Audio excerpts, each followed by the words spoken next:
Africa at the end of the Stone Age. Africans produced some of the earliest forms of art during the end of the Stone Age. These primitive people created paintings on stone slabs and also on cave walls.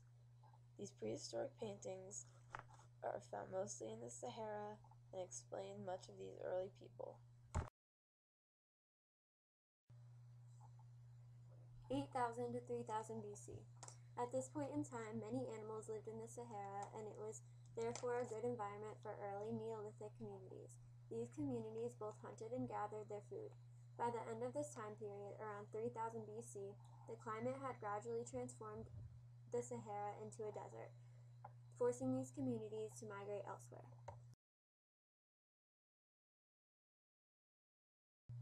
The Kingdom of Mali had culminated the early stages of state reformation in West Africa. This kingdom was ruled by Mansa Musa, who had become renowned for his journey to Mecca.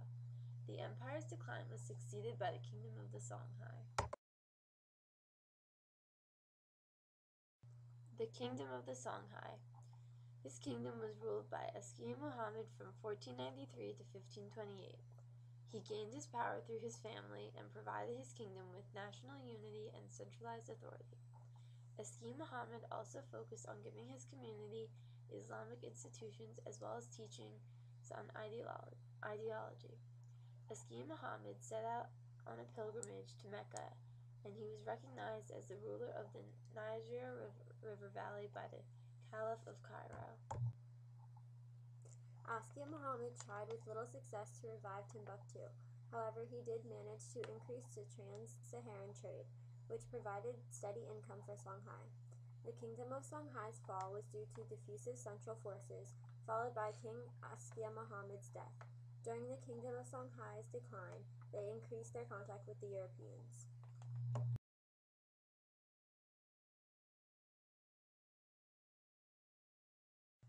The Portuguese people came across Africa trying to find a route to the Spice Islands, which were a main port of trade at the time. Upon developing settlements in Africa, the Portuguese had become interested in the trading and capturing of gold on the east coast.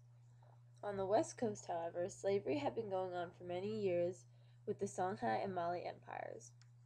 The Portuguese built settlements and dominated these trading grounds. Francisco de Almeida was a big contributor to the Portuguese. His fleet seized many East African port cities such as Kilwa, Sofala, and Mombasa. Francisco controlled and manipulated trade by building forts along the coast of Africa.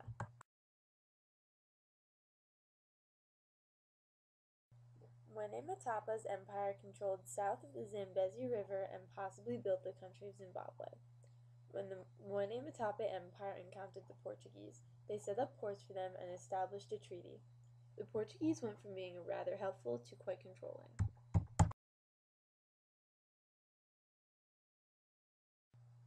The first Europeans to settle in Africa were the Dutch. Unlike Francisco de Almeida, the Dutch were unsuccessful at seizing Portuguese settlements. The Dutch settled in the Cape of Good Hope.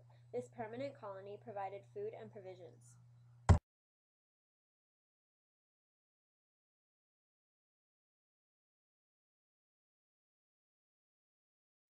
The British came to Africa in 1518 seeking gold, ivory, pepper, wax, and camwood. They established their main port in St. Helena, which remains British today. The French traders came in after the British, in hopes of trading alcohol and metal goods for those such as pepper, gold, hides, palm oil, and ivory. Unlike other traders, the French had little to no interest with the slave trade. While in Africa, the French were at war with the Portuguese, and consequently drove them out of their position at the Senegal River's mouth while also looting their ships. People who lived on or near the coast of Africa benefited greatly in regards to the slave trade. Slaves were forced to migrate to plantations in the New World. Many slaves were originally captured in battle. The growth of slave trade rapidly increased during the next century. Within those 100 years, about 275,000 slaves were exported from Africa and into other countries such as America, Peru, Brazil, the Caribbean, Middle East, and many others. Although multiple countries were involved in the slave trade, not all of them were so thrilled about the growth of this new trend. Britain and other European countries attempted to end slavery, but were simply outnumbered by the approximate 10 million slaves that had already been exported.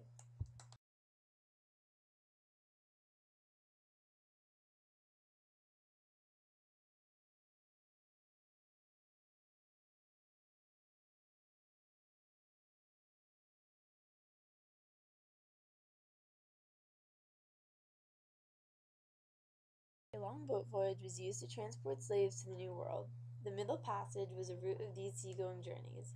This route held a high death rate. As has been said, 1/3 of all shipmates died of disease during this journey. Those who were born in the U.S. had a partial immunity to disease.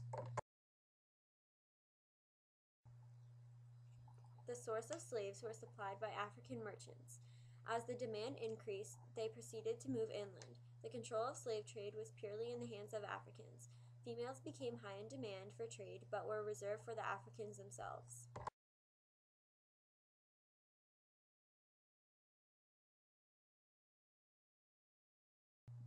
The slave trade left many effects on the African civilizations. The amount of available food increased. Many people looked at the slave trade as a tragedy. However, some tended to see it as a good thing. 20% of the slaves imported, exported, and transferred were children.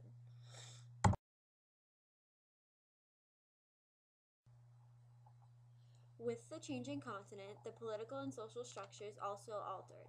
In the Western Sahara, the Songhai Empire weakened, trade routes became more diverse, and the Moroccans began trading within their civilizations and allies. Lastly, the Europeans began to impact the west coast of Africa alongside the Congo River.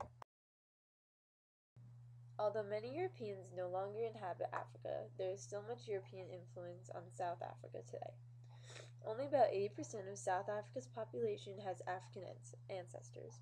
Also, quite a few of South Africa's many languages are of European origin, including Afrikaans, which originates from Dutch.